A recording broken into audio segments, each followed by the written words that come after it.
You're listening to the Monday Night Community Show with Daniel on BRFM. This is the Daniel Monday Night Community Show on demand through YouTube. Thank you very much for choosing to listen to us through this method.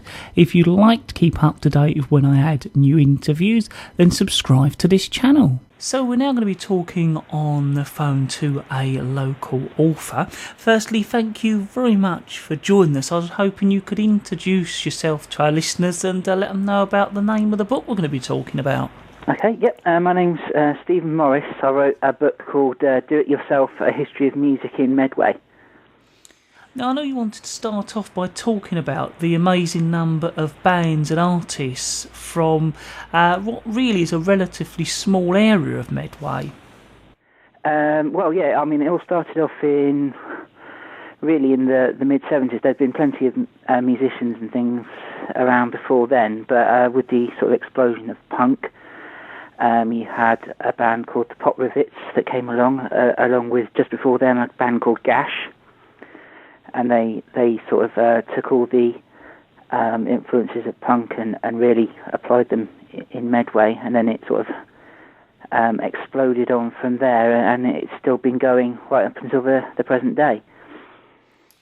And I also understand that Medway's had a musical influence on the wider pop culture as well. Yeah, thanks mainly to Billy Childish, who's probably the most famous name to come out of Medway. Through his bands, like the Pop Rivets, the Milkshakes, the Mighty Caesars, the Headcoats, they've inspired lots of very well-known names like the White Stripes. Kurt Cobain was a fan.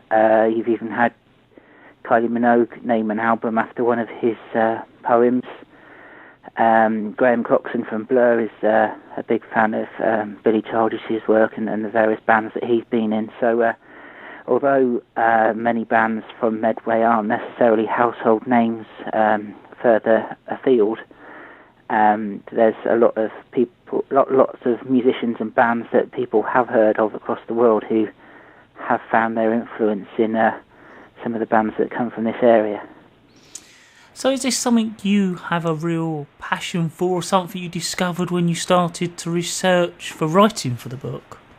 Well, I've written music reviews for the last 10 years. I started off in Gloucester, which is where I originally come from. I moved to Kent in 2004 and carried on sort of writing about local music in the Kent area. And I live in Medway, and I was always blown away by the amount of music that was coming from this very small area. Compared to Gloucestershire, which is a massive county, it seemed that Medway was, which is a much smaller area, was able to compete and trump whatever else was going on in an entire county. I started off obviously listening to what was current, and there was a lot of folk music and things like that.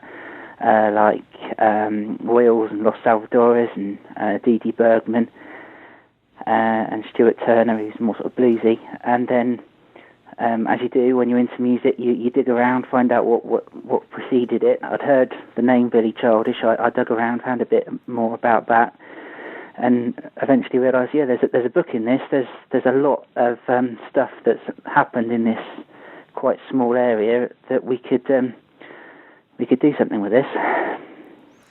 Now, I also understand you want to talk a little bit about how Medway has formed a backdrop for the music that's come out of it.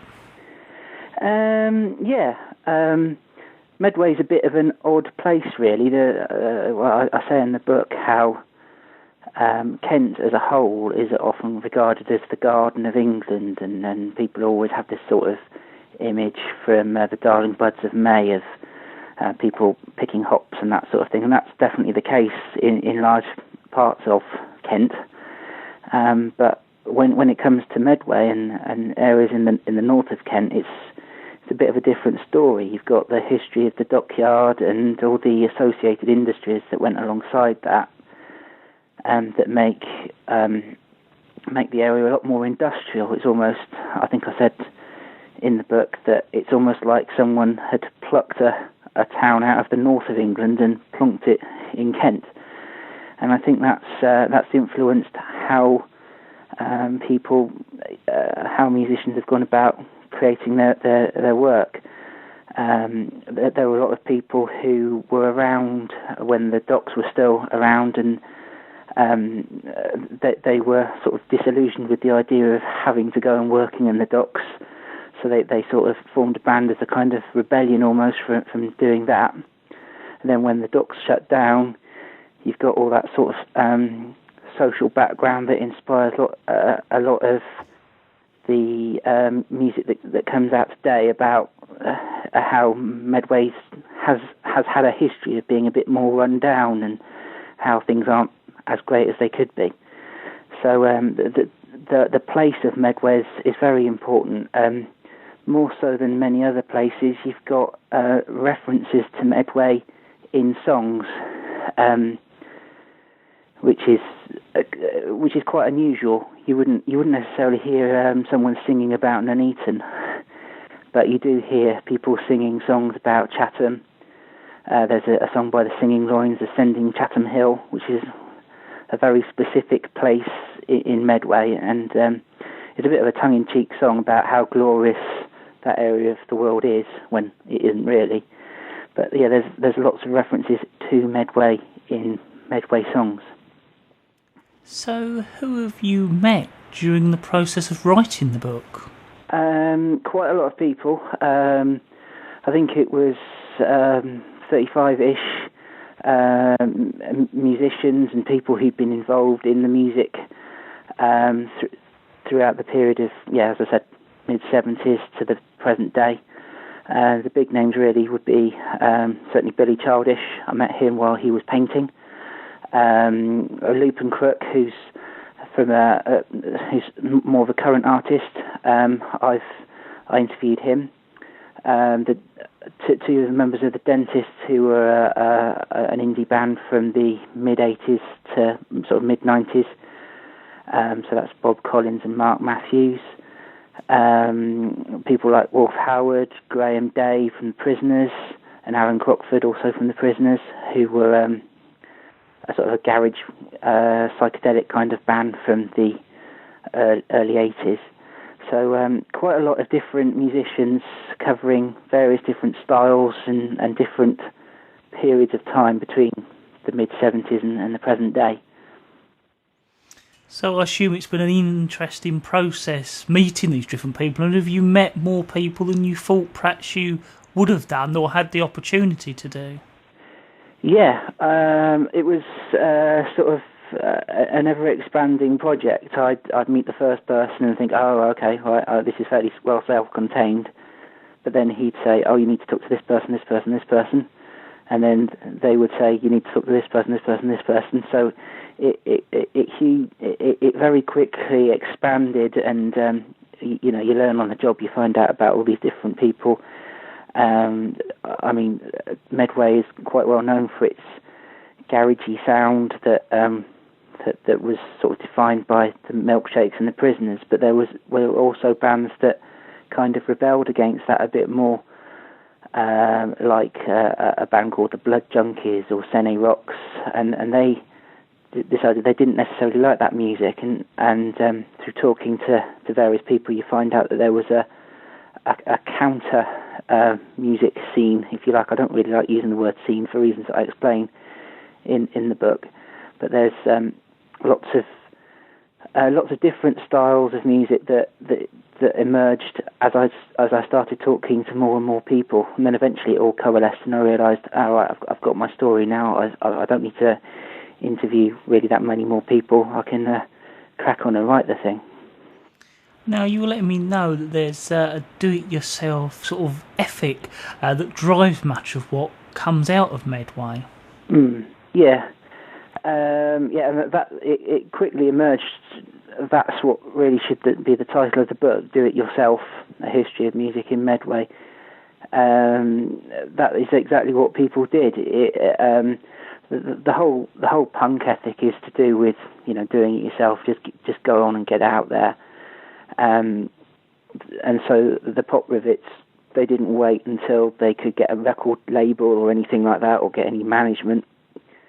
They just decided one day, let's put a record out. They had a friend who gave them his social security money, and they just went off to a studio and recorded an album, which was quite a radical thing to do. I mean, these days anyone can pretty much record an album in their bedroom, but back in those days when you actually had to go to a studio and hire a producer or whatever, or hire an engineer, it was much more difficult and not even thought of. But somehow they had the foresight to think, yeah, we can just get on with it. We don't have to wait until someone gives us the money or someone gives us the opportunity. Let's get on and do it. And I think that's inspired pretty much the whole way of doing things ever since. And it's not just about people putting on records. People have kind of almost acquired venues to perform in on a regular basis. There was a place in Chatham called the Medway Indian Community Club, and bands like the Prisoners and the Milkshakes, they used the opportunity of this available space to pretty much set that up as their headquarters for a while of where their music got performed. And later on there was things like the Medway Bands Co-op, which was a way of bands working together to promote each other and go out and bigger Medway bands would get lesser Medway bands to support them. So there was it was an attempt at of a nurturing environment. It didn't necessarily take off brilliantly. But the whole idea was to help each other out rather than rely on somebody externally to spot them and help them and become their manager. It was more a case of just getting on and doing it themselves. Well, if our listeners would like to find out more or like to get your book, how would they do that?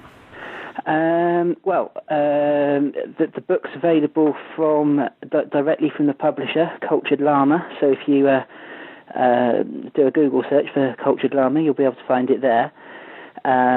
It's also available for sale in bookshops like Baggins Bookshop, which is in Rochester. I've got my own website, which is Reviewage. That's REVIEWAGE.net. And that's got some information about the book and the other things that I've been writing over the years. So that's probably the best place to go.